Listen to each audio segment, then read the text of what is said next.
పహల్గాంలో పర్యాటకులపై point blank లో gun పెట్టి పాకిస్తాన్ ఉగ్రవాదులు షూట్ చేసి వెళ్లిపోయిన తర్వాత దానికి ప్రతిస్పందనగా భారత్ తీసుకున్న ఆపరేషన్ సింధూర్ చర్యకు 140 మంది కోట్ల భారతీయులు మద్దతుగా నిలిచాం.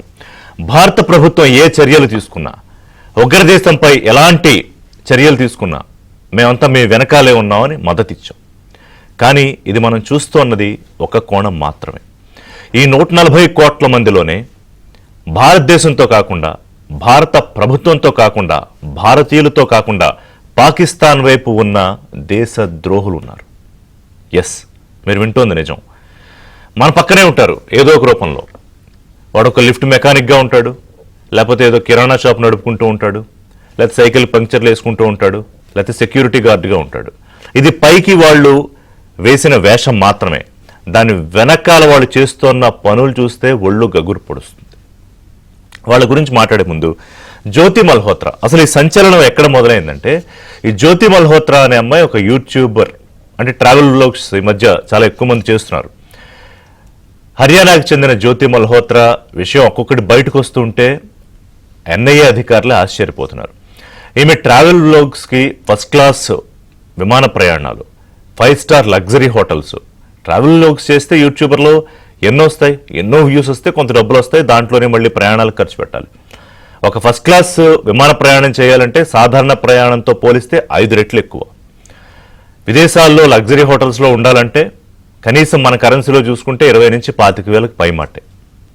ఇక బంగారం, లగ్జరీ కార్లు, లగ్జరీ హోటల్స్, ఇవన్నీ చూసి అనుమానం వచ్చింది అధికారులకి. అలాగే ఆమె ఇన్స్టాగ్రామ్ ఖాతాని సునిశ్చితంగా పరిశీలిస్తాయి. ఇప్పుడు లేదనుకోండి, దాన్ని బ్లాక్ చేశారు. పాకిస్తాన్ అధికారి, అంటే ఇండియాలో పాకిస్తాన్ ఎంబసీ అధికారి తాజాగా ఆయన మీద వేటు వేశారు, పంపించేశారు. ఆయనతో సన్నిహిత సంబంధాలు, అంటే పహల్గాంలో ఈ దాడి ఘటన జరగడానికి 3 నెలల ముందు ఆమె పర్యటించి కీలకమైన సున్నితమైన సమాచారాన్ని ఫోటోలు, వీడియోలు తీసి పాకిస్తాన్కి పంపించిందని అనుమానం. అది ఇంకా నిర్ధారణలో తేలాలి. కానీ ఈమె అనేక సార్లు పాకిస్తాన్కి వెళ్ళొచ్చింది. పాకిస్తాన్కి వెళ్ళడం, అక్కడి నుంచి వచ్చి చైనాకు వెళ్ళడం. సో ఖచ్చితంగా ఆమెకి ఈ ఐఎస్ఐతోనూ, పాకిస్తాన్ ఈ గూఢచారులతోనూ ఆమెకి సంబంధాలు ఉన్నాయి. సో వీళ్ళని ఇంకా నేను భారతీయులు అనలేం, ఎవరూ అనలేం. ఎందుకంటే భారతీయులు అంటే ఏంటి? భారతదేశం తాలూకా ఆత్మని కాపాడుకోవాలి. భారతదేశం మీద ఎవరైనా దాడి చేస్తున్నా, లేకపోతే కీడు తలపెట్టినా వాళ్ళ మీద ఎగిసిపడాలి, ఫైట్ చేయాలి. కానీ వీళ్ళు ఎవరి కోసం ఫైట్ చేస్తున్నారు? శత్రు దేశానికి, ఉగ్రదేశానికి అనుకూలంగా ఫైట్ చేస్తున్నారు. సో ఇది జ్యోతి మల్హోత్రా కథ. ఒక్కసారి తెలుగు రాష్ట్రాలు ఉలిక్కిపడ్డాయి. ఎందుకంటే ప్రశాంతంగా ఉండే విజయనగరం. విజయనగరం అంటే మనకి ఏం గుర్తొస్తుంది? కళలకు కాణాచని చెప్పుకుంటాం. చాలా ప్రశాంతంగా ఉంటుంది ఆ వైజాగ్, ఉత్తరాంధ్ర ఇదంతా. కానీ అక్కడే ఉగ్రమూలాలు బయటపడ్డాయంటే ఒక్కసారిగా ఒళ్ళు గగురు పొడిచింది అక్కడ వాళ్ళకి. మళ్ళీ ఇటువైపు వస్తే సంగారెడ్డి. ఈ సిమ్ కార్డులు అంటే ముబ్బడిగా సిమ్ కార్డులు తీసుకుంటాడు. ఎవడ పడితే వాడు సిమ్ కార్డులు 50 రూపాయలకి, 100 రూపాయలకి ఇస్తామని మీకు అక్కడక్కడ గొడుగులు పెట్టుకుని స్టాండ్లు వేసుకుని కూడా సిమ్ కార్డులు అమ్మేసేవాళ్ళు కనిపిస్తారు. ఎలా ఇస్తారు? దీనికి ఒక ఆధార్ కార్డు, దీనికి ఒక వ్యవహారం, దానికి వెరిఫికేషన్, ఇవన్నీ ఉంటాయి. మనం సిమ్ కార్డు తీసుకోవాలంటే 100 చెప్తారు కదా. మరి వీళ్ళందరికీ సిమ్ కార్డులు ఎలా వస్తున్నాయి? పైగా ఈ విజయనగరం టు హైదరాబాద్ లింకులు చూస్తే, చదువుతుంటేనే అది ఎలా ఉందంటే, మీకు ఈ విషయాలు ఏదన్నా చూసినా కూడా మీకు ఈ వెబ్ సిరీస్లు ఉంటాయి. అంటే గతంలో మనం ఈ సిరియా, పాలస్తీనా, ఈ గూఢచర్య వ్యవస్థలు ఎలా నడుస్తున్నాయి, ఆ దేశం నుంచి ఈ దేశం, అది సాధారణంగా జరుగుతుంది. ఇండియా నుంచి కూడా పాకిస్తాన్లో మన ఏజెంట్లు ఉంటారు కూడా. ఎందుకంటే అక్కడ రహస్యాలు ఏంటి, ఇది శత్రుదేశం కదా, బహుశా అక్కడ వాళ్ళు ఇక్కడ కూడా ఉండొచ్చు. అది వేరే, అదొక ప్రత్యేకమైన వ్యవస్థ. కానీ సాధారణంగా మనలో కలిసిపోయి స్టూడెంట్స్, టీనేజర్స్, ఇందులో అంటే ఇంకా మైనర్స్గా ఉన్నవాళ్ళు, వీళ్ళందరూ కూడా ఉన్నారంటే అహిమ్ అనే వ్యవస్థ, అల్హింద్ ఇతిహాదుల్ ముస్లిమీన్, ఆ వ్యవస్థ పేరు. వీళ్ళు ఏం చేస్తారంటే మహారాష్ట్ర, కర్ణాటక, ఇతర చోట్ల చిన్న ఈ మైనర్లు అప్పుడప్పుడే వాళ్ళకి ఊహ తెలుస్తూ ఉంటుంది, వాళ్ళని టార్గెట్ చేయడం, ఇదంతా వాళ్ళ బుర్రలోకి ఎక్కించడం. వీళ్ళు ఒకటి విజయనగరం, వాడు అక్కడి నుంచి హైదరాబాదు. వీళ్ళిద్దరూ ఇంజనీరింగ్ చదువుకున్నప్పుడు పరిచయంట. ఈ ఇస్లామిక్ టెర్రర్ గ్రూపులోకి వీళ్ళు అట్రాక్ట్ అయ్యి అక్కడి నుంచి ఇంకెలాగా దెబ్బతీయాలి, దేశాన్ని ఎలా దెబ్బతీయాలి, దేశంలో ఉగ్రవాదాన్ని ఎలా పెంచి పోషించాలి. ఎవరికి అనుమానం రాకుండా వీడు విజయనగరం సహకార బ్యాంకులో అకౌంట్ తీసుకున్నాడు. అంటే ఎక్కడన్నా ఈ నేషనల్ బ్యాంక్స్, ప్రైవేటైజ్డ్ పెద్ద బ్యాంకులు తీసుకుంటే అనుమానం వచ్చేస్తుంది ఆ ట్రాన్సాక్షన్స్. ఏదో మూల చిన్న బ్యాంక్ అంటే పెద్ద అనుమానం రాదని. అలాగే వీళ్ళు సౌదీ అరేబియా వెళ్ళొచ్చారు, పాకిస్తాన్ వెళ్ళొచ్చారు. సౌదీలో ఉగ్రవాద ముఠాలు ఏదైతే ఇన్స్ట్రక్షన్స్ ఇస్తాయో అది వీళ్ళు తూచా తప్పకుండా ఫాలో అవుతారు. ఎక్కడో రంపచోడవరం అందమైన ప్రకృతి ప్రాంతం, అక్కడ వీళ్ళు ఈ టిఫిన్ బాక్సులు బాంబులు పట్టుకెళ్ళి అక్కడ ప్రయోగాలు, బాగా పేలితే తీసుకొచ్చి హైదరాబాద్లో పేల్చేద్దామని, బాగా పేలితే తీసుకొచ్చి విజయనగరం నడిబొడ్లో పేల్చేద్దామని. అంటే వీళ్ళ స్కెచ్చులేంటి, గొడవేంటి? గడిచిన 4-5 రోజుల్లో 12 మందిని అరెస్ట్ చేశారు. అంటే ఇవన్నీ తెలుసుకుంటూ ఉంటే ఇప్పుడు పంజాబ్, హర్యానా, ముఖ్యంగా రాజస్థాన్ ప్రాంతాల నుంచి సైనికులు ఎక్కువ. దాదాపుగా మీకు ప్రతి 3 కుటుంబాలకి యావరేజ్గా ఒకళ్ళు అక్కడ సైన్యంలో ఉంటారు. వాళ్ళకి అదొక కమిట్మెంట్. అపరెంట్లీ ఈ ఉగ్రవాద దాడులు లేకపోతే ఉగ్రమూకలు, ఈ దేశద్రోహులు అక్కడ కూడా పంజాబ్, హర్యానా, ఉత్తరప్రదేశ్లో, రాజస్థాన్లో బయటపడుతున్నారు. అంటే ఒకవైపు సైనికులు ప్రాణాలు ఇస్తూ ఉంటే మన కోసం బార్డర్లోనూ అక్కడికి వెళ్ళి యుద్ధాలు చేస్తూ ఉంటే వాళ్ళని చంపేయడానికి, వాళ్ళ సైనిక రహస్య స్థావరాలు చెప్పడానికి, లేకపోతే పర్యాటకులు ఎక్కడెక్కడికి వెళ్తారు, ఎక్కడెక్కడ ఏ హోటల్స్లో ఉంటారు, ఎక్కడెక్కడ తిరుగుతారని చెప్పడానికి ఈ విధవులందరూ చేస్తున్న పని. సరే డబ్బుల కోసమా ఇంకో దానికోసం కారణాలు అనవసరం. వీళ్ళు దేశద్రోహులు, వీళ్ళకి దేశంలో స్వేచ్ఛగా తిరిగే అవకాశం లేదు, హక్కు లేదు. ఇంకా వీళ్ళు ఎంతమంది ఉన్నారు? ఈ సోషల్ మీడియా ఇన్ఫ్లుయెన్సర్లు. ఇప్పుడు ఇదో దరిద్రం పట్టుకుంది కదా కొత్తగా, ప్రతివాడు ఒక సోషల్ మీడియా ఇన్ఫ్లుయెన్సరే. ఈ జ్యోతి మల్హోత్రాతో చాలా మందికి సంబంధాలు ఉన్నాయట ఇన్ఫ్లుయెన్సర్స్కి. వాళ్ళని కూడా విచారిస్తున్నారు, వాళ్ళని కూడా అదుపులోకి తీసుకుంటున్నారు. అంటే ఇది ఎంత పెద్ద నెక్సెస్ అసలు. ఎన్ని వేల ఏంటి లక్షల కోట్ల అకౌంట్లు ఉన్నాయి సోషల్ మీడియా అకౌంట్స్. సో ఎవరెవరికి ఎలా అమ్ముడుపోతున్నారు అవన్నీ తేలాల్సి ఉంది. మరి దీని మీద ఎలాంటి నిఘా పెడుతోంది ప్రభుత్వం తెలీదు. మీ పక్కన ఉన్నారా, నా పక్కన ఉన్నారా, మనం బయటికి వెళ్తాము, మన ఇంటికి రకరకాల పనులు చేయడానికి రకరకాల మంది వస్తారు, అందులో ఎవడేంటో మనకేం తెలియదు అన్న పరిస్థితికి వెళ్ళిపోయింది. నేను భయపెట్టట్లా, నా డిస్క్లైమర్ ఏంటంటే నేను భయపెట్టట్లేదు, కానీ జాగ్రత్తగా మాత్రం ఉండాల్సిన అవసరం ఖచ్చితంగా ఉంది. గడిచిన 3 రోజుల్లోనే 12 మందిని అదుపులోకి తీసుకున్నారు. కౌంటర్ ఇంటెలిజెన్స్ పోలీసులు, ముఖ్యంగా తెలుగు రాష్ట్రాల్లో ఆంధ్రప్రదేశ్, తెలంగాణ కౌంటర్ ఇంటెలిజెన్స్ అధికారులు వీళ్ళని అదుపులోకి తీసుకోవడం, తర్వాత ఎన్ఐఏ కూడా ఇందులో ఇన్వాల్వ్ అయింది. ప్రస్తుతానికి రహస్య ప్లేస్లో పెట్టి విచారణ చేస్తున్నారు. ఇంకా చాలా విషయాలు బయటపడతాయి వీళ్ళని విచారించాక. అలాగే ఇతర రాష్ట్రాల్లో కూడా వాళ్ళని అదుపులోకి తీసుకుని విచారిస్తున్నారు. మనతో పాటు లక్ష్మీనారాయణ గారు, సిబిఐ మాజీ జాయింట్ డైరెక్టర్, ఐపీఎస్ అధికారి. నమస్కారం లక్ష్మీనారాయణ గారు. సంజయ్ పులిపాటి గారు, విదేశీ వ్యవహారాల నిపుణులు. నమస్కారం సంజయ్ గారు. లక్ష్మీనారాయణ గారు, నిజంగానే ఒక్కసారిగా ఒళ్ళు గగురు పొడిచింది చాలా మందికి. అంటే విజయనగరం ఏమిటి, ఉగ్రమూకలేంటి, ఆ విజయనగరం హైదరాబాద్లో బాంబులు పేల్చేయడానికి కుట్ర, దాన్ని మనం భగ్నం చేసాం మన అధికారులు. Heads off to the local officers and army. ఎప్పుడు మనం అంటే శత్రు దేశాలతో పోరాడుతూ మన కోసం ప్రాణాలు ఇచ్చేస్తారు. అలాగే పోలీసు అధికారులు అనేక మంది ఈ ఎన్కౌంటర్లను లేకపోతే ఇంకో చోట ప్రాణాలు కోల్పోయారు. ఇది మనకు తెలుసు. కానీ ప్యారలల్గా ఇంకోటి నడుస్తోంది. మన మధ్యలోనే ఉండి శత్రు దేశానికి పనిచేస్తున్న వాళ్ళు ఒక్కొక్కళ్ళు బయటకు వస్తుంటే ఏమనిపిస్తుంది జేడీ గారు? అంటే ఇది మీకు కొత్త కాకపోవచ్చు, చాలా ఇలాంటివి చూశారు, విన్నారు, మీరు ఆపరేషన్స్లో కూడా పార్టిసిపేట్ చేశారు. కానీ ఒక్కసారిగా తెలుగు రాష్ట్రాల్లో ఈ కదలికలు చూసి కంగారు వస్తుంది. చాలా మంది నాతో మాట్లాడారు. ముఖ్యంగా దీనిలో చూసుకోవాల్సిన సంజయ్ గారికి నమస్కారం. యాక్చువల్ గా ఈ ఆపరేషన్స్ లో ఉన్న కొంత ఎక్స్పీరియన్స్ తో నేను చెబుతాను. మామూలుగా మహారాష్ట్ర అనేసరికి మనకు ముంబై, పూణే ఇటువంటి పెద్ద ప్రాంతాల్లో ఇటువంటివి జరుగుతాయేమో అనుకుంటాం. కానీ యాక్చువల్ గా ఒక 2006లో జరిగిన ఒక ఆపరేషన్ లో సుమారుగా 25 మంది లష్కర్ ఇ తైబా యొక్క సింపథైజర్స్, వాళ్ళ స్లీపర్ సెల్స్ వీళ్లను అరెస్ట్ చేయడం జరిగింది. వాళ్ళ మూలాలకు వెళ్లి పరిశీలిస్తే చిన్న చిన్న ప్రాంతాల్లో వీళ్ళు వాళ్ళ ఇన్ఫ్లుయెన్స్ ను పెంచారు. అంటే మహారాష్ట్రలోని బీడ్ అనే జిల్లా, లేకుంటే నాందేడ్ అనే జిల్లా, ఇటువంటి జిల్లాల్లో కూడా వాళ్ళ నెట్వర్క్ ఏదైతే ఉందో దాన్ని విస్తరించారు. అందువల్ల ఇప్పుడు మనం అనుకుంటున్నట్టుగా మనం అప్రమత్తంగా లేకుంటే ఎక్కడెక్కడో వీళ్ళ వ్యాప్తి చెందుతారన్నది మీరు అన్నట్టు విజయనగరం అన్నది ఒక ఉదాహరణ. విజయనగరంలో మనం సాధారణంగా అది పీస్ఫుల్ ప్లేస్, మీరు అన్నట్టు వైజాగ్, విశాఖపట్నం, శ్రీకాకుళం అన్నది అటువంటి వాటిలో ఈ విధమైన వ్యక్తులు అక్కడ దొరకడం అన్నది చాలా ఆశ్చర్యం కలుగుతుంది మనం. అందువల్ల మనం ఎప్పుడూ కూడా ఈ ప్రాంతంలో జరగదు అన్న అభిప్రాయంతో ఎప్పుడూ ఉండకూడదు. ఎప్పుడైతే ఆ విధమైన కాంప్లసెన్స్ మనలో వస్తుందో అప్పుడు ఏమవుతుందంటే ఇటువంటి చర్యలు అక్కడి నుంచి చేయడానికి సాధ్యం అవుతుంది. యాక్చువల్ గా మీరు చూసుకుంటే ఈ గూఢచర్యం అన్నది ఎస్పినాజ్ అన్నది ఎప్పటి నుంచో జరుగుతుంది మనకి. అంటే రాజుల చరిత్ర వీటిలో చూసుకున్న వాళ్ళు గూఢచారులు నియమించేవాళ్ళు, అవతలి రాజుల ఒక వివరాలను వీటన్నింటినీ కూడా సేకరించేవాళ్ళు. ఆ తర్వాత ముఖ్యంగా ఇప్పుడు భారత్ పాకిస్తాన్ తీసుకుంటే, అంటే ప్రపంచ దేశాల్లో అనేక ఇటువంటి ఏజెన్సీస్ ఉన్నాయి. సిఐఏ కావచ్చు, కేజీబీ కావచ్చు, మొసాడ్ కావచ్చు, పాకిస్తాన్ ఐఎస్ఐ కావచ్చు, ఇలాంటివన్నీ కూడా ఈ విధమైన వాటి కోసమే డెవలప్ చేసిన డిపార్ట్మెంట్స్.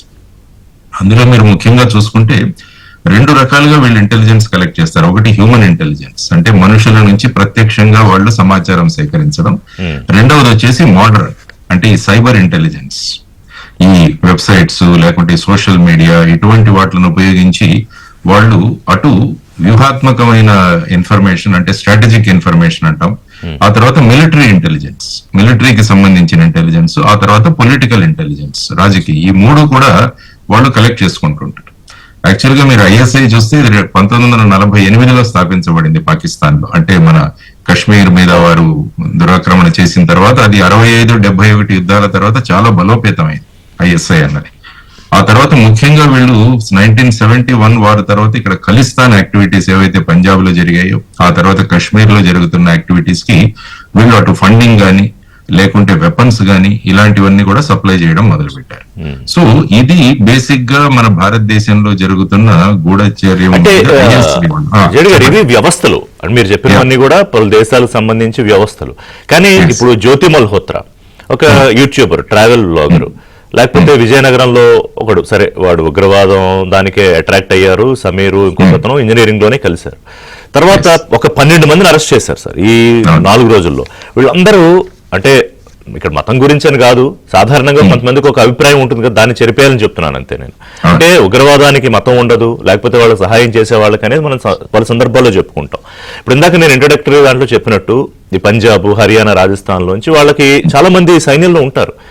ఈ దొరికిన 12 మందిలో చాలా మంది ఈ సిక్కు కమ్యూనిటీకి చెందిన వాళ్ళు కూడా ఉన్నారు. అంటే వాళ్ళ సోదరులే ఒకవైపు అక్కడ మనకి రక్షణ ఇస్తున్నారు, అందులో ప్రాణాలు కోల్పోతుంటే వీళ్ళు దానికి సహకరిస్తున్నారు. సో వీళ్ళని ఎలా పట్టుకుంటారు, వీళ్ళు ఎలా దానికి అట్రాక్ట్ అవుతారు అనేది వెరీ క్యూరియస్ థింగ్. అది మీరు చూసారంటే, ఒకటి వాళ్ళను కల్టివేట్ చేయడం. ఇటువంటి గూఢచారి సంస్థలు ఏం చేస్తాయంటే ఇటువంటి వాళ్ళను కల్టివేట్ చేస్తారు. అంటే ఒకటి సిద్ధాంతపరంగా వీళ్ళని ఆకర్షించడం, రెండవది వచ్చేసి డబ్బుతో ఆకర్షించడం, మూడవది వచ్చేసి ట్రాప్ చేసి ఆకర్షించడం. ఇలా 3 విధానాల్లో వీళ్ళని తయారు చేస్తారు. ఒకటి కల్టివేటింగ్ అంటే ఏంటంటే వాళ్ళను అట్రాక్ట్ చేస్తారు, చేసి వాళ్లను మన సోర్సెస్ గా తయారు చేసుకోవడానికి ప్రయత్నిస్తారు. రెండవది డబ్బు అన్నది చాలా ప్రధానమైన పాత్ర వహిస్తుంది ఇందులో.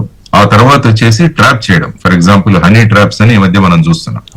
అందులో ముఖ్యంగా చూసుకుంటే అక్కడ పాకిస్తాన్ ఐఎస్ఐ లో ఉన్న మహిళల ద్వారా వాళ్ళ సోషల్ మీడియా సైట్స్ లోంచి కానీ వీళ్ళని ఇలా ట్రాప్ చేసి వాళ్ళ దగ్గర నుంచి సమాచారం తీసుకుంటారు. దీనికి ప్రధానంగా మనం చూసుకుంటే డిఆర్డిఓ సంస్థలో పూణే నుంచి ఒక టాప్ మోస్ట్ సైంటిస్ట్ ని కూడా వాళ్ళు ట్రాప్ చేశారు. చేసి అందులో ఇన్ఫర్మేషన్ తీసుకుని అతను ఇప్పుడు జైల్లో ఉన్నాడు. సో ఆ విధంగా చూసుకుంటుంటే ఇప్పుడు ఈ యువతరం ఏదైతే ఉంటుందో, ఒకటి కల్టివేషన్, రెండవది వచ్చేసి ఇక్కడే ఉన్న వాళ్ళు ఐడియాలజికల్ గా దానికి అసోసియేట్ అయ్యడం. మనం కూడా ఏదైనా చేయాలి, మన మతం ప్రమాదంలో ఉంది, ఇటువంటి విధానాలు కొంతమంది వాళ్ళలో ప్రవేశపెడతారు, ముఖ్యంగా యువతరం. వీళ్ళు ఏం చేస్తారంటే వాళ్ళకు చిన్న చిన్న గ్రూప్స్ తయారు చేయడం మొదలు పెడతారు. మీరు అన్నట్టు ఆ సిరాజ్ గాని మిగతా వాళ్ళు ఎవరైతే ఉన్నారో వాళ్ళందరూ కూడా ఇక్కడ ఒక గ్రూపు, తర్వాత వరంగల్, తర్వాత హైదరాబాద్, తర్వాత ఢిల్లీ, ఈ విధంగా ఒక గ్రూప్ ఏర్పాటు చేయడానికి ప్రయత్నిస్తారు. యాక్చువల్ గా మీరు ఒక్కసారి తెలంగాణకు వెళితే ఐఎం అని ఒక సంస్థ ఉండేది. అప్పుడు ఆజం గౌరీ అని ఒకతను నిజామాబాద్ కు చెందిన వ్యక్తి ఇండియన్ ముజాహిదీన్ అని ఒకటి స్టార్ట్ చేశాడు. చేసి వాళ్ళ నెట్వర్క్ మీకు మహారాష్ట్రలోను తర్వాత వచ్చేసి మన తెలంగాణలోను విస్తరించి వాళ్ళు ఏం చేశారంటే చిన్న చిన్న థియేటర్స్ లో ఏవైతే ఇటువంటి కొన్ని అశ్లీలమైన సినిమాలు చూపిస్తుంటారో ఆ సినిమాలు బ్లాస్ట్ చేశారు వాళ్ళు. అంటే వాళ్ళు ఏంటంటే ప్యూర్ ఇస్లాం దిశగా మేము వెళ్ళాలి అన్నది ఈ ప్రధానంగా వీళ్ళ సంఘటనలు చూసుకుంటే మీరు అందులో వచ్చేవాళ్ళు. వీళ్ళని సాధారణంగా మీరు ప్రపంచవ్యాప్తంగా చూస్తే సలాఫిజం అంటారు దీన్ని, ఆర్ వహాబీయిజం అంటారు, ఆర్ లేకుంటే ఇక్కడ చూసుకుంటే అహిల హదీస్ అంటారు, అహిల హదీత్ అని కూడా అంటారు దాన్ని. సో వీళ్ళ బ్యాక్గ్రౌండ్స్ మేము ఇన్వెస్టిగేషన్ లో చేసినప్పుడు బయటపడిన అంశాలు ముఖ్యంగా యువతరాన్ని ఈ విధంగా తయారు చేసే ఒక ప్రక్రియ జరుగుతోంది. అందులో భాగమే వీరు ఈ విధంగా జరుగుతుందని నేను అనుకుంటాను. సంజయ్ గారు, మీరు ఎలా చూస్తున్నారు? అంటే ఇంజనీరింగ్ చదివేటప్పుడే ఈ సిరాజు సమీద్ అనేవాళ్ళు ఒక ఉగ్రవాద సంస్థకు సంబంధించి అట్రాక్ట్ అవ్వడము, అహిమ్ అనే ఒక సంస్థ స్థాపించి మహారాష్ట్ర, కర్ణాటక, ఇతర రాష్ట్రాల వాళ్ళని దానికి ఆకర్షింపజేయడము, అంటే అసలు వీళ్ళ స్కెచ్ చూస్తే ఒక పెద్ద ఉగ్రవాద సంస్థ ఏ రకంగా అయితే ఆలోచిస్తుందో, అంటే బహుశా అక్కడి నుంచే సౌదీ నుంచే వీళ్ళకి ఇన్స్ట్రక్షన్స్ వస్తున్నాయట. అంటే ఎక్కడెక్కడ అకౌంట్లు ఓపెన్ చేయాలి, ఎక్కడెక్కడ బాంబులు తయారు చేయాలి, దాన్ని ఎక్కడ ప్రయోగాలు చేయాలి. ఇదొక ఎత్తు. ఈ జ్యోతి మల్హోత్రా లాంటి యూట్యూబర్స్, ట్రావెల్ బ్లాగర్స్ వేషం సరే ముందా మొదలుపెట్టి తర్వాత అట్రాక్ట్ అయిందా అంటే ఆమె సంపాదించేదానికి, ఆమె మధ్యతరగతి జీవితానికి, ఆమె జీవన విధానానికి ఎక్కడ పొంతం లేదు. ఏంటి ఇలాంటి వాళ్ళు ఇంకా ఎంతమంది ఉంటారు? 3 రోజుల్లోనే 12-13 మంది బయటపడితే అసలు దేశంలో ఎంతమంది ఇలాంటి వాళ్ళు ఉంటారనే ప్రశ్న వేసుకుంటేనే భయం వేస్తుంది. అవునండి, ఇది చాలా దురదృష్టకరమైనటువంటి పరిణామం అండి. కానీ ఇందాక జేడి లక్ష్మీనారాయణ గారు చెప్పినట్టు 2 దేశాలు లేదా 2 కూటములు దేశాలు యుద్ధానికి తలపడుతూ ఉంటే, లేదా వాళ్ళ మధ్య చాలా పొలిటికల్ గా డిఫరెన్సెస్ ఉంటే వేరే దేశాలలో ఇట్లాంటి గూఢాచారాలను డెవలప్ చేయటం సర్వసాధారణం అండి. ఉదాహరణకి మీరు తీసుకుంటే ఐడియాలజికల్ గా అంటే సిద్ధాంతపరంగా బాగా కన్వర్ట్ అయిన వాళ్ళని వాడుకుంటూ ఉంటారండి. ఉదాహరణకి మీరు కోల్డ్ వార్ టైంలో తీసుకుంటే కనుక ఏకంగా యునైటెడ్ కింగ్డమ్ లో పెద్ద పెద్ద ప్రొఫెసర్స్ ఒకప్పుడు కేజీబీకి పనిచేసేవారని తర్వాత న్యూస్ వచ్చింది. సో అది కూడా నడుస్తుందండి. 2 గ్రీడ్ అండి. ఇందాక జేడీ గారు కూడా చెప్పినట్టు చాలా డబ్బులు కావాలి, తొందరగా డబ్బులు సంపాదించాలన్న ఒక దాన్ని ఏమంటాం గ్రీడ్ తో చేస్తారండి. సో రెండోది అందులోనే ఇంకో అంశం ఏంటంటే, నిన్న జ్యోతి మల్హోత్రాను మిగతా సోషల్ మీడియా వాళ్ళ గురించి చెప్తూ ఒక సీనియర్ పోలీస్ ఆఫీసర్ హర్యానాలో మనం ఒక కొత్త విధమైనటువంటి గ్రీడ్ ని చూస్తున్నాం. ఏమిటంటే ఫేస్బుక్ లో లైక్స్, తర్వాత కమెంట్స్, తర్వాత ఫాలోయింగ్ కావాలి అన్న ఒక గ్రీడ్ కనపడుతుందండి జనాల్లో, పాపం పిల్లల్లో. దురదృష్టం అది. సో దాంతో వీళ్ళు ఇట్లాంటి వాటికి, తీవ్రమైన వాటికి పాపం ట్రాప్ లో పడిపోతున్నారు. గతంలో సంజయ్ గారు మీకు అడ్డుపడ్డా, గతంలో మార్కులు అంటే ఎక్కువ మార్కులు రావాలి, ఈ విచిత్రమైన పరిస్థితి ఉండేది.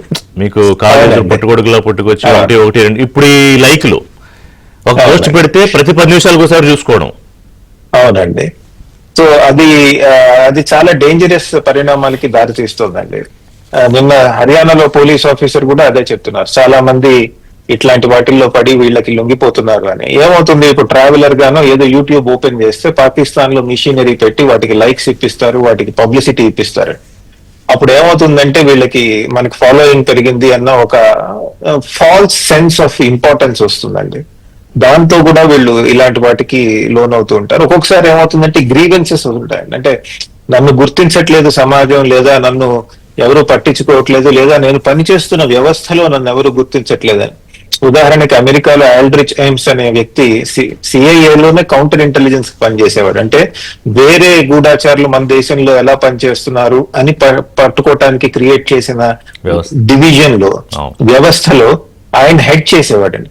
బట్ ఆయనే కేజీబీకి పనిచేసేవాటండి. సో తర్వాత పట్టుబడ్డాడు ఆయన.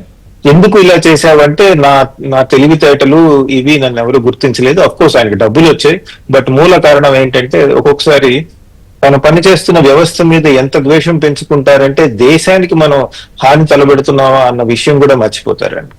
సో ఇలాంటి వివిధ రీజన్స్ వల్ల క్లియర్ గా డానిష్ అనే అతనితో సంబంధాలు ఉన్నట్టు ఎస్టాబ్లిష్ అవుతోంది. గతంలో మనం చూసాం కదా, ఆ ఉగ్రదాడి జరిగిన తర్వాత గడ్డం వేసుకుని కేక్ కట్ చేసుకుని కేక్ పట్టుకెళ్తుంటే అందరూ మీడియా మిత్రులందరూ అడిగారు, ఎవరు నువ్వు ఎందుకు పట్టుకెళ్తున్నావు కేక్ అని. అవన్నీ కూడా బయటపడుతున్నాయి ఇప్పుడు ఆ సంబంధాలు. అంటే చాలా క్లియర్ గా ఎస్టాబ్లిష్ అవుతోంది. ఇలాంటి జ్యోతి మల్హోత్రాలు ఇంకా ఎంతమంది ఉండుంటారు అనే ప్రశ్న వచ్చింది ఇప్పుడు. అవునండి, అది ఇప్పుడు చెప్పటం కష్టం అండి. బట్ ఒకటి మనం చాలా గుర్తుపెట్టుకోవాల్సింది ఏంటంటే, ఈ సోషల్ మీడియా ఇది వచ్చిన తర్వాత ఇటువంటి గూఢాచారుల్ని వాళ్ళని తయారు చేయటం చాలా తేలికవుతుందండి. అంటే ఇప్పుడు ఉదాహరణకి వీళ్ళు జ్యోతి మల్హోత్రా వీళ్ళు చేసేది ఏమిటి, ఒక ప్రాంతానికి వెళ్ళి వాళ్ళు వీడియో తీసి చూపిస్తున్నారండి. పెహల్గాం వెళ్ళారు, చూపించారు. సో పెహల్గాం ఎంట్రీ పాయింట్స్ ఏంటి, ఎగ్జిట్ పాయింట్స్ ఏంటి, ఇవన్నీ కూడా వాటిల్లోకి వస్తాయండి ఆ వీడియోలో. ఆవిడికి అంటే she's not a trained operative అయినప్పటికీ సింపుల్ వీడియోస్ తో పెట్టడం వల్ల తెలియదు ఇంకా అంటే విచారణ అవుతోంది. అంటే అంతకు ముందే పాకిస్తాన్ చాలా సార్లు వెళ్ళొచ్చింది, డానిష్ తో సంబంధాలు ఉన్నాయి అంటున్నారు. సో ఆ వీడియో కేవలం ట్రావెల్ వ్లాగ్ కోసం తీసి పెట్టిన తర్వాత దాన్ని వాళ్ళు వాడుకున్నారా, వాళ్ళ ఇన్స్ట్రక్షన్స్ తోనే ఏమి తీసిందా, ఇవన్నీ ఇంకా బయటపడాలి సంజయ్ గారు. బయటపడాల్సిన అవసరం ఉందండి. ఒక్కొక్కసారి ఇన్స్ట్రక్షన్స్ తోనే చేస్తారు కూడా వీళ్ళు. కొంతమంది బాగా ఎవరైతే వాళ్ళ ట్రాప్ లో పూర్తిగా పడిపోయారో వాళ్ళు శుభ్రంగా ఇన్స్ట్రక్షన్స్ తోనే చేస్తారండి. కొంతమంది ఇప్పుడు ఉదాహరణకి చాలా మంది తెలియక ఒక డిఫెన్స్ ఎస్టాబ్లిష్మెంట్ ముందు నిలబడి ఒక వీడియో తీస్తూ ఇదిగో నేను గర్వంగా చెప్పుకుంటారండి. అది చేయొచ్చా చేయకూడదు అన్న విజ్ఞత ఉండాలండి. ఇప్పుడు మనకి కొన్ని డిఫెన్స్ ఎయిర్పోర్ట్స్ ఉంటాయి, అక్కడ క్లియర్ గా చెప్తారు no photos and videos should allowed అని. బట్ అక్కడ తీస్తారు, అక్కడ దిగుతూ ఉంటేనే ఇదిగో నేను ఇక్కడ ఉన్నానని తీసి పెడతారు. దాంతో కూడా ఇలాంటి గొడవలు వస్తూ ఉంటాయండి. సో ఈ సోషల్ మీడియా వాడి వేరే దేశాలలో స్పైయింగ్ చేయటం, గూఢచర్య చేయటం, డెవలప్ చేయటం చాలా తేలికవుతుంది. ఇంకొకటి చాలా డేంజరస్ ట్రెండ్ ఏమొస్తుందంటే సోషల్ మీడియా వచ్చిన తర్వాత వేరే సమాజాలు ఎలా ఆలోచించాలి, ఎలా ఆలోచింపజేయాలి అన్నట్టు కూడా మార్చే టెక్నిక్స్ కూడా డెవలప్ చేస్తున్నారండి. ఉదాహరణకి ఇరాన్ ఎలక్షన్స్ అప్పుడు ఇజ్రాయెల్ మనం ఇంత పవర్ఫుల్ ఏజెన్సీస్ అది అనుకుంటాం కదా, వాళ్ళకు కూడా ల్యాప్సెస్ జరుగుతాయండి. ఒక ఎలక్షన్ లో ఇరాన్ వాళ్ళు ఇజ్రాయెల్ లో ఉన్నటువంటి వాట్సాప్ గ్రూప్స్ లోకి వెళ్లి తీవ్రమైన పరుష పదజాలం వాడి ఒక పార్టీ వాళ్ళలాగా ప్రవర్తించి వాళ్ళ పరుష పదజాలం వాడటం వల్ల మిగతా జనాలకంతా అసహ్యం వేసి ఆ పార్టీకి ఓటేయటం మానేశారండి. తర్వాత చూసుకుంటే తెలిసింది ఏంటంటే అంత పరుష పదజాలం, అంత తీవ్రమైన భాష మాట్లాడింది అసలు ఇజ్రాయిలే కాదని తెలిసింది. రైట్. సో ఇట్లాంటి సోషల్ మీడియా వారి వేరే సమాజాలు ఎలా ఆలోచించాలి అని కూడా జరుగుతుంది. సో మనం ఆలోచించాల్సింది ఏంటంటే బయట నుంచి ఎటువంటి ఇన్ఫర్మేషన్ వచ్చినా ఒక నిమిషం ఆగి ఆలోచించాలండి. మన దేశం మీద నెగటివ్ క్రిటిసిజం వచ్చినా వాటి యొక్క రీసెర్చ్ మెథడాలజీ అబ్జర్వ్ చేయాల్సిన అవసరం ఎంతైనా ఉంటుందండి. ఎందుకంటే ఏదో పేపర్ లో వాళ్ళు వేసేస్తారు, అది చూసి ఇదిగో మనం ఇట్లా అయిపోతున్నంట అని ఆందోళన పడో లేదా మంచి ఉద్దేశంతోనూ ఒక నెగటివ్ న్యూస్ ని లేదా ఒక దురుద్దేశంతో రిలీజ్ చేసిన ఇన్ఫర్మేషన్ ని మన సోషల్ మీడియాలో స్ప్రెడ్ చేయడం జరుగుతుందండి. సో ఈ డైమెన్షన్స్ కూడా మనం ఆలోచించాల్సి ఉంటుంది. నా ఉద్దేశంలో పిల్లలకి స్కూల్స్ లో కానివ్వండి, కాలేజెస్ లో కానివ్వండి, నా ఉద్దేశంలో సోషల్ మీడియా ఎడ్యుకేషన్ అన్నది ఒకటి స్టార్ట్ చేయాల్సిన అవసరం ఎంతైనా ఉందండి. అది కనుక చేయకపోతే ఇట్లాంటివి పొరపాట్లు తర్వాత ప్రలోభాలకి లొంగిపోవడానికి ప్రత్యేకమైన క్లాస్ పెట్టి పీరియడ్ పెట్టి ఎక్స్పర్ట్స్ ని తీసుకొచ్చి చెప్పించాలి. మీరు మంచి సలహా చెప్పారు. యాక్చువల్లీ మరి ప్రభుత్వాలు పట్టించుకుని ఇమీడియట్ గా వాటిని ఫాలో అవ్వాల్సిన అవసరం కూడా ఉంది. దాన్ని విస్తృతంగా మనం దేశంలో ఇంతకు ముందు దొంగలు ఉన్నారు జాగ్రత్త అని అనుకునే వాళ్ళం, ఇప్పుడు దేశద్రోహులు ఉన్నారు జాగ్రత్త. 2023లో ఇందాక జేడీ గారు చెప్పినట్టు డిఆర్డిఓ సీనియర్ సైంటిస్ట్ ఈ ట్రాప్ లో పడ్డాడు, హనీ ట్రాప్ లో. మొత్తం రహస్య సమాచారం అంతా ఇప్పుడు జ్యోతి మల్హోత్రా గురించి మాట్లాడుకుంటున్నాం. ఇలా ఇంత ముందు కూడా జరిగాయి. 2024లోనే జూన్లో నిశాంత్ అగర్వాల్ అనే అతను భారత రక్షణ సంబంధిత రహస్యాలు పాకిస్తాన్ ఐఎస్ఐకి అతను జైల్లో ఉన్నాడు, జీవిత కారాగారం. తర్వాత భారత సైనిక స్థావరాల సమాచారం ఇచ్చిన కేసుల్లో, తర్వాత జైసల్మేర్ లో పఠాన్ ఖాన్ ఐఎస్ఐకి భారత్ బోర్డర్ సెక్యూరిటీ సమాచారం పంపించినందుకు నరేంద్ర కుమార్ అని అతను కూడా రాజస్థాన్ అతను అక్టోబర్ 2023లో అరెస్ట్ అయ్యాడు. ఇతను కూడా అంత ఐఎస్ఐతో టచ్ లో ఉండడం. సో ఇట్లా ఇప్పుడు తాజాగా ఈ 3 రోజుల్లో అరెస్ట్ అయిన వాళ్ళు దేవేంద్ర సింగ్, షహజాద్ వీళ్ళందరూ సైనిక కంటోన్మెంట్స్ ఐఎస్ఐ ఏజెంట్లకు ఆ సమాచారం చేరవేసిన దాంట్లో. షహజాద్ అతను పైకి కాస్మెటిక్స్ ప్రోడక్ట్ స్మగ్లింగ్, కానీ ఐఎస్ఐ ఏజెంట్స్ తో సంబంధాలు. సుఖ్ప్రీత్ సింగ్ ఇతను పంజాబ్, హిమాచల్, కాశ్మీర్లో భారత దళాల మూవ్మెంట్స్, స్ట్రాటజిక్ ప్రదేశాల డీటెయిల్స్ ఐఎస్ఐకి ఇవ్వడం. ఇలా రకరకాల పాక్ నంబర్లతో జరిపిన సంభాషణలు ఇవన్నీ కూడా బయటపడుతున్నాయి. అర్మాన్ అనే వ్యక్తి. సార్ జేడీ గారు, అంటే నా పాయింట్ ఏంటంటే ఇవాళే కాదు ఎప్పటి నుంచో ఉన్న, అంటే వ్యవస్థల గురించి పక్కన పెడితే ఈ మూవ్మెంట్స్ మీద ఒక ప్రత్యేకమైన దృష్టి, దీన్ని ఎప్పటికప్పుడు పట్టుకోవడానికి లేకపోతే ట్రాక్ చేయడానికి వ్యవస్థలు మనకు ఉంటాయి కదా, అయినా కూడా ఇన్ని ఎందుకు జరుగుతున్నాయి? ఎక్కడ వ్యవస్థలో ఏమైనా లోపాలు ఉన్నాయా? అంటే మన దగ్గర వ్యవస్థలు ఉన్నాయి మరిషి గారు. ఫర్ ఎగ్జాంపుల్ చూసుకుంటే RNDW research and analysis wing అన్నది, తర్వాత మిలిటరీ ఇంటెలిజెన్స్, ఆ తర్వాత IB ఇంటెలిజెన్స్ బ్యూరో, ఆ తర్వాత యాంటీ టెర్రరిజం స్క్వాడ్స్, తర్వాత స్టేట్ ఇంటెలిజెన్స్, తర్వాత నేషనల్ ఇన్వెస్టిగేటింగ్ ఏజెన్సీ, తర్వాత స్పెషల్ బ్రాంచెస్, తర్వాత పోలీస్ స్టేషన్ లో ఉన్న ప్లేన్ క్లోత్స్ మెన్, వీళ్ళందరూ కూడా ఈ విధమైన ఇంటెలిజెన్స్ కలెక్ట్ చేస్తుంటారు ఈ దీనికి సంబంధించిన విషయాలు. సో ఇందులో ముఖ్యంగా మనం చూడాల్సింది ఏంటంటే ఇద్దరు ప్రమాదకరమైన వ్యక్తులు. ఒకటి వచ్చేసి స్లీపర్ సెల్స్, ఇంకొకటి వచ్చేసి సింపథైజర్స్. ఓకే. ఈ స్లీపర్ సెల్స్ అన్నది చాలా ప్రమాదకరం. ఎందుకంటే వీళ్ళు ఆల్రెడీ ఈ ట్రైనింగ్ తీసుకుని వచ్చి ఉంటారు బయట నుంచి. వచ్చి ఇక్కడ వాళ్ళు వేరే పేర్లతో ఒక ఫేక్ ఐడెంటిటీతో ఇక్కడ బతుకుతుంటారు ఈ సమాజంలో. వీళ్ళు వీళ్ళ ఇన్స్ట్రక్షన్స్ కోసం ఎదురు చూస్తుంటారు. ఇన్స్ట్రక్షన్స్ రాగానే వీళ్ళు ఇంటర్నల్ గా మన భారతదేశంలో బాంబింగ్స్ గాని, ఎవరినైనా వ్యక్తులను చంపేయడం గాని, సబటైజ్ చేయడం గాని, ఇంకా వ్యక్తులను రిక్రూట్ చేయడం గాని, ఈ పనుల్లో బిజీగా ఉంటారు. వీళ్ళు చాలా ప్రమాదకరమైన వ్యక్తులు. రెండవది వచ్చేసి ఏంటంటే సింపథైజర్స్, అంటే ఈ ఐడియాలజీకి సింపతి చూపించేవాళ్ళు. అంటే వాళ్ళు యాక్చువల్ గా ఫీల్డ్ లోకి వచ్చి ఈ విధమైన, ఫర్ ఎగ్జాంపుల్ మీరు ఇక్కడ చూసుకుంటే గోకుల్ చాట్ కావచ్చు, లేకుంటే లుంబిని పార్క్ లో జరిగిన బ్లాస్ట్, దిల్సుఖ్ నగర్ బ్లాస్ట్ కావచ్చు, ఇక్కడంతా కూడా లోకల్ గా ఈ స్లీపర్ సెల్స్ చేసిన విషయాలు. సో ఇదొక వర్గం అయితే, ఇంకోటి వాళ్లకు సహాయం చేసేవాళ్ళు, అంటే ముఖ్యంగా వాళ్లకు లాజిస్టిక్ సపోర్ట్ ఇచ్చేవాళ్ళు, అంటే వాళ్ళ ఇళ్లలో ఉండడానికి, తర్వాత వాళ్ళ ఐడియాలజీని ప్రాపగేట్ చేయడానికి. సో వీరిద్దరు కూడా చాలా ప్రమాదకరం మనకు, స్లీపర్ సెల్స్ కావచ్చు, సింపథైజర్స్ కావచ్చు. వీళ్ళ గురించి ఇన్ఫర్మేషన్ ఇంటెలిజెన్స్ ఏజెన్సీస్ అన్నవి కంటిన్యూస్ గా వాళ్ళు మానిటర్ చేస్తుంటారు. ఎంత ఇంటెలిజెన్స్ ఏజెన్సీస్ చేసినా పబ్లిక్ నుంచి ఇన్ఫర్మేషన్ రావడం చాలా ముఖ్యం.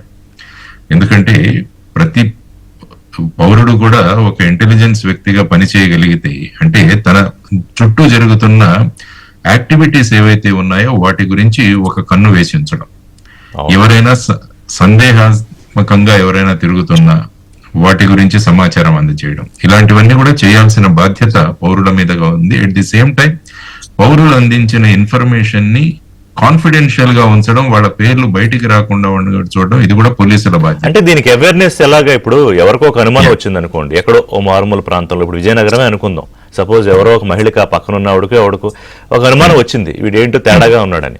బట్ వారు చెప్పాలంటే ఎలాగా, ఎవరిని అప్రోచ్ అవ్వాలి? అంటే సాధారణంగా మనకున్న ఇమీడియట్ వ్యవస్థ ఏంటంటే డయల్ 100 ఒకటి. డయల్ 100 అనేసరికి అక్కడ మళ్ళా పోలీసులు వస్తారు మీ దగ్గరికి, ఆ విధంగా మళ్ళా మీ పేరు ఎక్స్పోజ్ అవడానికి అవకాశం ఉంటుంది. సో ఇందులో ప్రధానంగా మనం చేయాల్సింది ఏంటంటే, ఒక లెటర్ ద్వారానో లేకుంటే మనకు తెలిసిన వ్యక్తులు, సమాజంలో లబ్ధ ప్రతిష్ఠులు ఎవరైతే ఉంటారో, ఏ విధంగా సెక్యూరిటీ పట్ల వాళ్లకు కన్సర్న్ ఉంటుందో వాళ్లకు సమాచారం అందవేయడం, ఇలాంటి పనులు చేసుకుంటూ వెళ్ళగలగాలి. తర్వాత వచ్చేసి డీరాడికలైజేషన్ అన్నది కూడా చాలా ఇంపార్టెంట్ విషయం. అంటే ఒక రకంగా వీళ్ళు రాడికలైజ్ చేసుకుంటూ వస్తుంటే మనం డిపార్ట్మెంట్ పరంగా లేకుంటే పోలీస్ పరంగా ఈ వీళ్లను డీరాడికలైజ్ చేయాలి. అంటే ఇటువంటి ఆలోచనలు ఏవైతే వాళ్ళ మెదడులో వీళ్ళు నాటుతున్నారో వాటి నుంచి వీళ్ళను బయటికి తీసుకురావాలి. ఇలాంటి యాక్షన్స్ జనరల్ గా ఇంటెలిజెన్స్ డిపార్ట్మెంట్స్ నుంచి జరుగుతుంటాయి.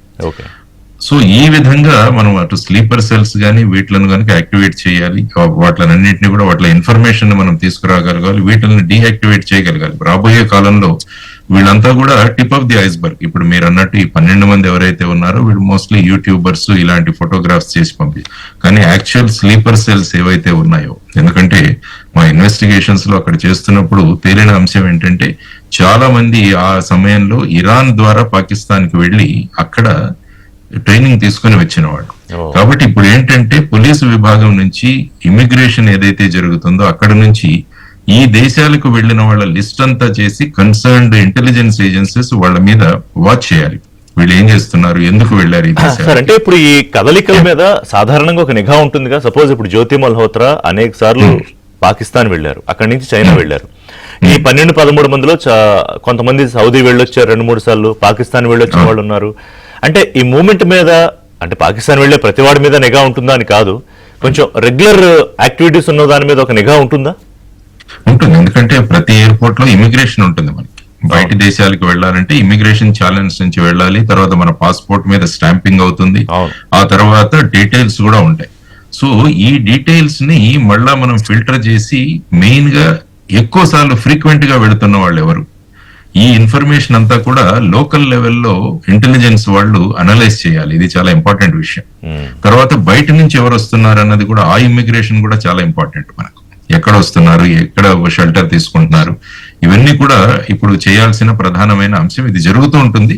కానీ ఇంకా ఈ ప్రస్తుతం జరిగిన ఆపరేషన్ సింధూర్ బ్యాక్గ్రౌండ్ లో, తర్వాత ప్రస్తుతం ఉన్న ఎస్కలేషన్స్ లో వీటన్నిటిని కూడా ముమ్మరం చేయడం చాలా అవసరం. ఆ విధంగా మనం చేయాలన్నది నా అభిప్రాయం. సంజయ్ గారు, ఇప్పుడు ఏదైతే సరే గతంలో నేరుగా యుద్ధం చేయలేక ప్రాక్సీ వార్ మొదలుపెట్టింది పాకిస్తాను, సో దాంట్లో ఇప్పుడు తాజాగా జరిగిన ఆపరేషన్ సింధూర్ తర్వాత పాకిస్తాన్కి కాలబేరానికి రావడం తప్ప వేరే మార్గం లేదు. సో ఆ తరువాత జరుగుతున్న పరిణామాలుగా చూడాలా వీటిని? అంటే ఉన్న స్లీపర్ సెల్స్ ఏమన్నా యాక్టివేట్ కావడము, లేకపోతే దీనికి మరి ఏ యుద్ధం అంటారో, ఇది కొత్త యుద్ధ తంత్రమా, దీనికి ఏమన్నా పేరుందా? అంటే రెండు రకాలు, ఈ సోషల్ మీడియా వేదికగా జరిగేవి, సరే ఆఫ్లైన్లో ఉండే వాటి గురించి ఎలా జేడీ గారు చెప్పారు, వాళ్ళు ఎలా మనం అప్రమత్తంగా ఉండాల్సిన అవసరం ఎక్కువ ఉంది. ఎందుకంటే ఇప్పుడు బయటపడిన వాళ్ళలో స్టూడెంట్స్ రూపంలో ఉన్నారు, సెక్యూరిటీ గార్డుల రూపంలో ఉన్నారు, మెకానికల్ రూపంలో ఉన్నారు, బ్యూటీషియన్స్ రూపంలో ఉన్నారు, రకరకాల వ్యవహారాలు. అవునండి. అంటే మనకి పాకిస్తాన్ కి తీసుకుంటే కనుక చాలా పవర్ డిస్పారిటీ ఉందండి. అంటే మిలిటరీ పరంగా మనకి చాలా ఎక్కువ అసెట్స్ ఉన్నాయి, వాళ్ళకి తక్కువ ఉన్నాయి. నేవీ తీసుకోండి, ఎయిర్ ఫోర్స్ తీసుకోండి. అందుకని చాలా చాలా సంవత్సరాలుగా, దశాబ్దాలుగా పాకిస్తాన్ ఎప్పుడు ఆశించేది ఏంటంటే, నేను ఇండియాతో తలబడినప్పుడు అంతర్గతంగా అక్కడ కొన్ని గొడవలు జరిగినా, అలజడి జరిగినా అది నాకు ఉపయోగపడుతుంది అన్న ఒక ఆలోచనతో ఎప్పుడు ముందుకు ఈ వార్ చేస్తుందండి, లేదా యుద్ధం చేస్తుంది. ఉదాహరణకి మీరు 1965 వార్ తీసుకోండి, ఇండియా పాకిస్తాన్ కి మధ్య జరిగింది. అప్పుడు వాళ్ళు ఏం ఆశించారంటే, మనము కొంతమంది ఉగ్రవాదుల్ని బార్డర్ క్రాస్ చేసి కశ్మీర్ లోకి పంపిస్తే స్థానికంగా ఉన్న ప్రజలు వాళ్ళతో కలిసి తిరగబడి ఒక యుద్ధ వాతావరణం నెలకొన్నప్పుడు మనకు సహాయపడితే మనం అప్పుడు కశ్మీర్ ని కైవసించుకోవచ్చు అని వాళ్ళ ఒక ఆలోచన వచ్చిందండి వాళ్ళకి. అది ట్రై చేశారు. ట్రై చేస్తే ఏమైంది, అది అట్లా వర్కౌట్ కాలేదండి. సో అందుకని వాళ్ళు ఆ యుద్ధంలో ఓడిపోవాల్సి వచ్చింది. అలానే మీరు ఈ మధ్య కాలంలో తీసుకోండి, కశ్మీర్ లో అలజడులు రేపటం కానివ్వండి, పంజాబ్ కానివ్వండి, ఇట్లాంటి ఉగ్రవాదుల్ని కానివ్వండి, లేదా మిగతా వాళ్ళని తయారు చేయటం ఎప్పటి నుంచో చేస్తుంది. పాకిస్తాన్ యొక్క స్ట్రాటజీలో ఇది ఒక చాలా కీలకమైన అంశం అండి. స్ట్రాటజీ ఆఫ్ 1000 కట్స్ అంటారండి. అంటే ఒక ఏనుగును ఒకటేసారి చంపలేము, 1000 సార్లు కోస్తే గానీ అది చావదు అని. సో అలానే ఇట్లాంటి స్ట్రాటజీలో ఇది ఒక చాలా క్రిటికల్ అంశం అండి. కశ్మీర్, పంజాబ్ లోనే కాకుండా భారతదేశంలో ఇందాక జేడీ గారు చెప్పినట్టు ఈ మతోన్మాదం పెంచడం, దానికి కావాల్సిన ఫండింగ్ ఇప్పించడం, దానికి కావాల్సిన నెట్వర్క్స్ డెవలప్ చేయడం, వాటి ద్వారా అలజడిని సృష్టించే ప్రయత్నం కూడా నడుస్తుందండి. ఉదాహరణకి మీరు ఆపరేషన్ సింధూర్ తీసుకోండి. మన వాళ్ళు పెద్ద ఎత్తున పంజాబ్ లో గోల్డెన్ టెంపుల్ ని కాపాడుకోవాల్సి వచ్చిందండి. యాంటీ డ్రోన్స్ పెట్టారు, యాంటీ మిసైల్స్ పెట్టారు. ఎందుకంటే పాకిస్తాన్ ఏం ఆలోచిస్తుందంటే, మనం కనుక అక్కడ ఏదన్నా చేయగలిగితే మన స్లీపర్ సెల్స్ అవి పంజాబ్ లో అవి యాక్టివేట్ అయ్యి ఇది భారతే చేసిందని చెప్పి ఒక అలజడి క్రియేట్ చేసి భారత సైన్యాన్ని డైవర్ట్ చేయొచ్చు అన్న ఒక దుర్మార్గపు ఆలోచనతోనే ముందుకెళ్ళింది. అంటే ఒక అంత పవిత్రమైన ప్రదేశాన్ని అటాక్ చేయడానికి రెడీ అయిందంటే ఏంటి పాకిస్తాన్? వాళ్ళ స్లీపర్ సెల్స్ వాళ్ళు రెడీగా ఉంటారు ఇలాంటి వాటికి రెస్పాండ్ అవటానికి అని. అది మన వాళ్ళు సక్సెస్ఫుల్ గా తిప్పి వెనక్కి పంపించగలిగారు, వాళ్ళని దాన్ని ఏమంటారు, తిప్పగొట్టగలిగారు. సో దాంతో ఇవన్నీ కూడా మనం చూసుకోవాల్సి ఉంటుంది. అంతేకాదండి, ఇప్పుడు నార్త్ ఈస్ట్ ఇండియాలో కూడా ఇలాంటి ప్రక్రియ స్టార్ట్ అవుతోంది, ఎప్పటి నుంచో ఉంది. ఉదాహరణకి ఉల్ఫా కానివ్వండి, United liberation front of Assam కానివ్వండి, నాగా మిలిటెంట్స్ కానివ్వండి, ఒకప్పుడు మిజో లిబరేషన్ ఫ్రంట్ కానివ్వండి, వీటన్నిటికీ కూడా అప్పట్లో పాకిస్తాన్ బంగ్లాదేశ్ ద్వారా ఇచ్చేదండి. షేక్ హసీనా ఉన్నంత కాలం అలాంటి వాళ్ళ ఆటలు సాగలేదు. కానీ ఈ మధ్య కాలంలో ఈయన కొత్త ప్రభుత్వం వచ్చి మొహమ్మద్ యూనిస్ అధికారంలోకి వచ్చిన తర్వాత మళ్ళీ ఇవన్నీ మళ్ళీ వీళ్ళంతా ఒక ముఠా, ఒక బ్యాచ్ గా తయారయ్యారుగా. ఇప్పుడు అవునండి, ఇప్పుడు మొన్న వెస్ట్ బెంగాల్ లో జరిగిన అలజడులు తీసుకోండి, కమ్యూనల్ రైట్స్, అది కూడా బంగ్లాదేశ్ నుంచి ప్రేరేపితోనే జరిగిందని చెప్తున్నారండి. సో ఒక్క నిమిషం ఆలోచిస్తే మనం పెహల్గాం టెర్రరిజం ముందు వెస్ట్ బెంగాల్ లో గొడవలు, తర్వాత ఈ ఉగ్రవాద నెట్వర్క్ డెవలప్ చేయటము, వీలైతే పంజాబ్ లో అలజడి చేయించడం, ఇదంతా ఒక ఇంటిగ్రేటెడ్ నెట్వర్క్ ద్వారా చేస్తూ ఉంటారండి. సో మనం కూడా చాలా జాగ్రత్తగా దీన్ని చూసుకోవాల్సి ఉంటుంది. ఇందాక జేడీ గారు చెప్పినట్టు మన ఏజెన్సీస్ నిరంతరం పనిచేస్తూ ఉంటాయండి, డే అండ్ నైట్. మన ప్రజలు కూడా దీనికి సహాయం చేయాల్సి ఉంటుంది. ఉదాహరణకి కార్గిల్ వార్ తీసుకోండి. కార్గిల్ లో ఫారిన్ ట్రూప్స్ లేదా పాకిస్తాన్ నుంచి వచ్చిన ట్రూప్స్ చొరబడుతున్నాయని చెప్పింది ఎవరు? అక్కడున్న గొర్రెల కాపరి. ఆయన వచ్చి చెప్పి సెక్యూరిటీ ఫోర్సెస్ కి చెప్పాడు, ఇదేదో తేడాగా ఉందండి, వీళ్ళెవరో మన సోల్జర్స్ లాగా లేరు అని. అలానే 1965 లో కూడా గొర్రెల కాపర్లే చెప్పారండి. అంటే స్థానికంగా ఉన్న ప్రజలు ఏదో తేడాగా ఉంది, వీళ్ళు మా వాళ్ళు కాదు, ఎక్కువగా ఎందుకుంటున్నారో వీళ్ళు అని. సో అది కూడా డెవలప్ చేసుకోవాల్సిన అవసరం ఉంటుందండి. కాకపోతే సోషల్ మీడియా రావటం వల్ల ఈ పెనిట్రేషన్ కూడా చాలా ఎక్కువ అయిపోయిందండి, చాలా సులువైపోయింది. ఢిల్లీలో ఎన్ఐఏ ఇద్దరు ఐఏఎస్ స్లీపర్ సెల్స్ని అరెస్ట్ చేసింది ముంబై ఎయిర్పోర్ట్ దగ్గర అరెస్ట్ చేసింది. అంటే వీళ్ళు పేలుళ్ళకి ఒక పెద్ద కుట్ర పన్నారు, అదొకటి చూసాం. తర్వాత విజయనగరం, హైదరాబాద్లో పేలుళ్ళకి కుట్ర పన్న సిరాజు ఇద్దరిని అరెస్ట్ చేశారు. ఒకటి జేడీ గారు, వీళ్ళని అంటే ఈ కుట్రలు కనుక భగ్నం చేయకపోతే మళ్ళీ ఎంత పెద్ద ప్రమాదాలు జరిగేవో. తాజాగా ఈ బాంబు దాడి ఘటనలు మనం పెద్దగా ఈ పహల్గాం దాడి ఘటనకి ముందు కొన్ని రోజులు ఎటువంటి ఘటనలు జరగలేదు. ఈ ఘటనలు కనుక భగ్నం చేయకపోతే బహుశా జరిగేవి. ఒకటి. రెండోది, వీళ్ళని గుర్తించడానికి ఇందాక మీరు చెప్పిన వ్యవస్థలు ఎప్పుడు పనిచేస్తూ ఉంటాయి.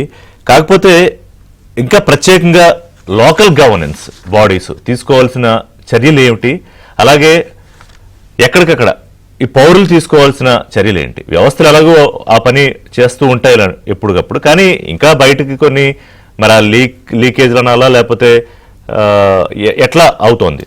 కొంత లోపాలు, భద్రతా లోపాలు అనాలా? ఈ ఇంట్రొడక్షన్ లో మీరు సిమ్ కార్డ్స్ గురించి మాట్లాడారు. అవును.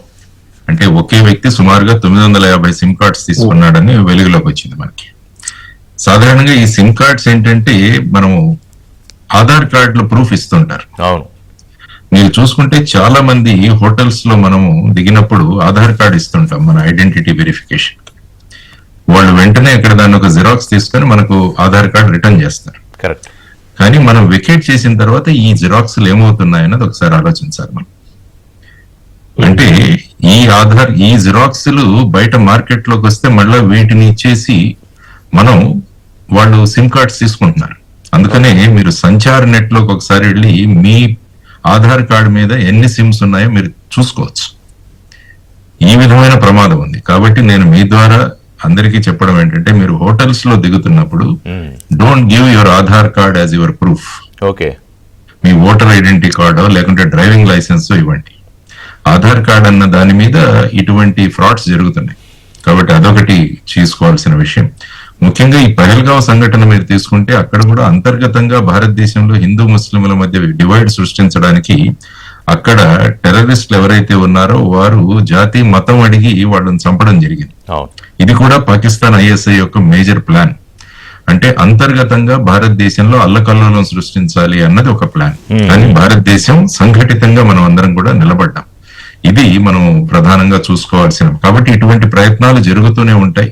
తర్వాత ఏంటంటే, మనకు రెంటల్ కి ఎవరిని ఇస్తున్నాం, మనము ఎవరు మన ఇంటికి టెనెంట్స్ గా వస్తున్నారు, ఇవన్నీ కూడా చాలా ఇంపార్టెంట్. అందుకనే సాధారణంగా హౌసింగ్ సొసైటీస్ లో ఉన్న ఇన్ఫర్మేషన్ ఏదైతే ఉందో అది పోలీస్ స్టేషన్స్ కి ఇస్తుంటారు. అంటే ఎవరు వస్తున్నారు, ఎక్కడి నుంచి వస్తున్నారు, వీళ్ళ ఆరిజిన్ ఏంటి, ఇవన్నీ కూడా చాలా ముఖ్యమైన విషయాలు. సో మనకు ఇంట్లో రెంట్కి దిగాలని మనం ఆతృత పడుతుంటాం, కానీ ఎవరికి రెంట్కి ఇస్తున్నాం, వాళ్ళ యాక్టివిటీస్ ఏంటనేవి కూడా చాలా ముఖ్యం. సో ఇది ఒకటి మానిటరింగ్ చేయాల్సిన ఒక ఇంపార్టెంట్ ఇష్యూ. మనము డిస్కస్ అంటే పౌరులుగా ఏం చేయాలి అని చెప్పేసి. తర్వాత వచ్చేసి విద్యా విధానంలో కూడా మార్పులు రావడం చాలా అవసరం. ఇప్పుడు ఏంటంటే టోటల్ గా మార్పుల దిశగా విద్యా విధానం వెళ్ళిపోతుంది. కానీ విద్యార్థులలో దేశం పట్ల అవగాహన, దేశం పట్ల గౌరవం ఇలాంటి పెంపొందించే విధంగా కూడా మనం చేయాల్సిన అవసరం, సోషల్ అవేర్నెస్ అనేది కూడా అవేర్నెస్ క్రియేట్ చేయాలి. తర్వాత ఏంటంటే ముఖ్యంగా మలేషియా లేకుంటే సింగపూరు తర్వాత ఇజ్రాయెల్లో ప్రతి స్టూడెంట్ కూడా 2 సంవత్సరాలు కంపల్సరీ మిలిటరీ ట్రైనింగ్ చేయాలి. ఓకే. ఇటువంటి వ్యవస్థ కూడా ఉంది. కానీ ఇప్పుడు మనం దేశంలో చూసుకుంటే మా కాలేజీలో ఎన్సీసీ తీసేసాము, నేవీ తీసేసామని మాట్లాడుకుంటున్నారు ఈ మధ్య. కాబట్టి దీన్ని కూడా విస్తృతంగా మనం తీసుకువెళ్లాల్సిన అవసరం ఉంది. తర్వాత యూట్యూబ్ కంటెంట్ కూడా చాలా భయంకరంగా తయారవుతుంది ఈ మధ్యలో. అంటే మీరు బాంబు ఎలా తయారు చేయాలి, వెపన్స్ ఎలా తయారు చేయాలి అనేది కూడా మీకు కంటెంట్ దొరుకుతుంది. ఈ కామర్స్ జేడీ గారు, ఇప్పుడు వీళ్ళు ఈ సిరాజ్ వాళ్ళు ఆర్డర్ చేసినంత ఈ కామర్స్ వెబ్సైట్లు అక్కడ తెప్పించుకుని వాటిని ఆ బాంబులు తయారు చేశారు. అవునండి. ఇంకోటి అత్యంత ప్రమాదకరమైంది డార్క్ వెబ్.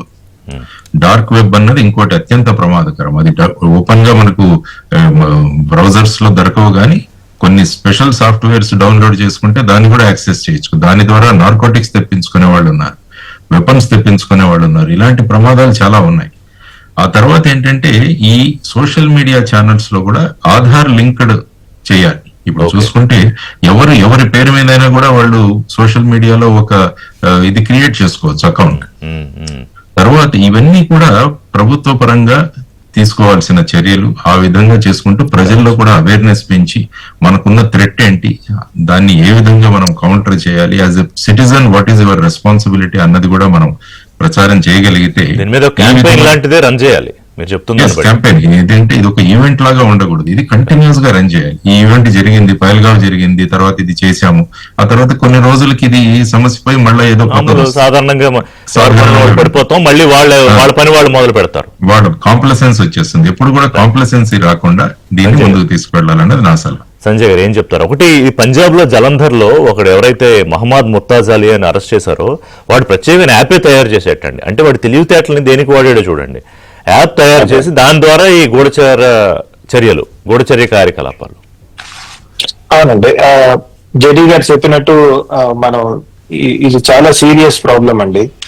నా ఉద్దేశంలో సోషల్ మీడియాకి స్టేట్ లెవెల్లో ఒక కమిటీ వేసి ఈ సీనియర్ ఆఫీసర్స్, పోలీస్ ఆఫీసర్స్ కానివ్వండి, వీళ్ళని కానివ్వండి, ఇది అలానే ఒక ప్రొఫెసర్స్ ని వీళ్ళందరినీ కూర్చోబెట్టి స్కూల్ లెవెల్లో, కాలేజ్ లెవెల్ ఎడ్యుకేషన్ లో దీన్ని ఎలా తీసుకువెళ్ళాలి, దీంతో ఉన్న ప్రాబ్లమ్స్ ఏంటి, ఛాలెంజ్. ఒక విధంగా సోషల్ మీడియా అన్నది చాలా అవసరం అండి మన ప్రజాస్వామ్యానికి, మనకి అందరికి ఇన్ఫర్మేషన్ షేరింగ్ కి చాలా అవసరం. అట్ ది సేమ్ టైం దాన్ని అసలు ఎలా హ్యాండిల్ చేయాలి అని పిల్లలకి దాని మీద ఒకటి ఒక ఖచ్చితమైన నిఘా, రెండోది నియంత్రణ. ఈ రెండు మీద కూడా సీరియస్ గా ఆలోచించాలి. సీరియస్ గా ఆలోచించాల్సి ఉంటుంది. ఆల్రెడీ ఉన్నాయో లేదో తెలీదు, డిస్ట్రిక్ట్ లెవెల్లో కూడా అక్కడ డామినెంట్ గా ఎటువంటి సోషల్ మీడియా ప్లాట్ఫామ్స్ ఎక్కువ వాడుతున్నారు అని కూడా చూసుకోవాల్సిన అవసరం ఉంటుందండి. వాటికి కూడా కావాల్సిన స్ట్రక్చర్స్ అవి డెవలప్ చేయాల్సిన అవసరం ఉంటుంది. ఒక పక్కన వ్యక్తి స్వేచ్ఛకి ఎటువంటి దెబ్బ తగలకుండా, but at the same time public safety కోసం ఇలాంటివి తీసుకోవాల్సి ఉంటుందండి. తర్వాత దేశం గురించి ఆలోచించడం, వీటితో పాటు ఒకటి మనం కాన్స్టెంట్ గా చెప్పాల్సింది ఏంటంటే, మన పెద్దవాళ్ళు అంటూ ఉంటారు అతి సర్వత్రా వజ్జేయతని, అంటే anything in excess is not good. సిద్ధాంత పరంగా కానివ్వండి, మతపరంగా కానివ్వండి, వేరే విధాలుగా కూడా ఏదైనా కూడా ఎక్కువగా వెళ్ళటం మంచిది కాదు అన్న ఒక సొబ్రైటీ, ఒక మనస్తత్వాన్ని జనాల్లో డెవలప్ చేయటం ఎట్లా అన్నది కూడా ఆలోచించాల్సిన అవసరం ఉంది. ఇంకోటి, అందరూ ఆలోచించాల్సింది ఏంటంటే, సోషల్ మీడియా మీద నేను కమెంట్స్ చేస్తున్నప్పుడు కానీ, లేదా నేను ఏదన్నా తయారు చేస్తున్నప్పుడు కానీ, యాక్టివిటీస్ చేస్తున్నప్పుడు కానీ, మా ఇంట్లో వాళ్ళు చూస్తే, మా పిల్లలు చూస్తే ఏమనుకుంటారు, ఎలా ఉంటుంది అన్నది కూడా కొద్దిగా ఆలోచించారు. తర్వాత there is lot of unhealthy heroism అండి అంటే సోషల్ మీడియాలో చూస్తున్నాం, జనాల్లో చూస్తున్నాం. దానికోసం ఆ తపనలో ఇందాక మనం అనుకున్నట్టు లైక్స్ కి, వాటికి, సోషల్ మీడియాలో పాపులారిటీ కోసం దాన్ని ఎలా హ్యాండిల్ చేయాలి అన్నది చూడాలి. ఇందాక జేడీ గారు చెప్పినట్టు చాలా ఇంపార్టెంట్ ఏంటంటే, ఇందాక పెహల్గామ్ లో వాళ్ళని హిందువుల్ని ఐడెంటిఫై చేసి చంపినప్పుడు వాళ్ళు ఏమనుకున్నారు, ఐఎస్ఐ వాళ్ళు, పెద్ద ఎత్తున ఇండియాలో మత కల్లోలాలు వస్తాయి, అప్పుడు మనకి ఇండియాకి యుద్ధం జరిగితే మనకి పై చేయి ఉంటుంది అని వాళ్ళు ఆలోచించారండి. మన సమాజం అద్భుతంగా రెస్పాండ్ అయిందండి, ఎంతో హుందాగా. అలానే సోషల్ మీడియాలో పిచ్చి పిచ్చి కమెంట్స్ లేవనట్లేదు, ఉన్నాయి, చేశారు. ఈ బ్యాచ్ ఒకటి ఎప్పుడు ఉంటుంది. సో నేనేమంటానంటే వాటి మీద దృష్టి పెట్టాలి అండ్ కన్క్లూడ్ చేద్దాం. రెండోది ఏంటంటే, మీరు చెప్తున్న దాన్ని బట్టి పూర్తిగా వీళ్ళని ఒకేసారి కంట్రోల్ చేయడం అనేది సాధ్యపడదు. నిరంతర నిఘా, అలాగే నియంత్రణకు సంబంధించి ఏదో ఒక యాక్ట్ కూడా బహుశా రావాలేమో. జేడీ గారు లాంటి వాళ్ళు ఒక సూచనలు, సలహాలు తయారు చేసి ఇవ్వాలి దీని మీద కూడా ప్రత్యేకంగా. దాని మీద మళ్ళీ ఇంకొకసారి చర్చిద్దాం. బట్ ఆడియన్స్ లో చూసే వాళ్ళకి కూడా ఏంటంటే ఒకటి చెప్దాం, ఏది పడితే అది లైక్స్ కోసమో, లేకపోతే తెలిసి తెలియక ఏది పడితే అది వీడియోలు చేసేసి సున్నితమైన సమాచారాన్ని షేర్ చేయకుండా ఉండడం అనేది కూడా ఒకటి అలవాటు చేసుకోవాలి. ఇందాక చెప్పాను కదా, కొన్ని డిఫెన్స్ ఎయిర్పోర్ట్స్ ఉంటాయి, కొన్ని చాలా సున్నితమైన ఇవి ఉంటాయి, స్ట్రాటజిక్ ప్లేసెస్ ఉంటాయి. వీటి విషయంలో కూడా కొంత అవేర్నెస్ పెంచుకోవాలి. అంటే వాళ్ళు ఇంటెన్షనల్ గా చేయరు, తెలియక చేస్తే కూడా మీరు ప్రమాదాల్లో పడతారని ఒకసారి చెప్తూ దీన్ని ముగిద్దాం. Thank you very much JD గారు పార్టిసిపేట్ చేసినందుకు. థ్యాంక్ యూ సంజయ్ గారు. ఇది ఇవాల్టి ఏబిఎన్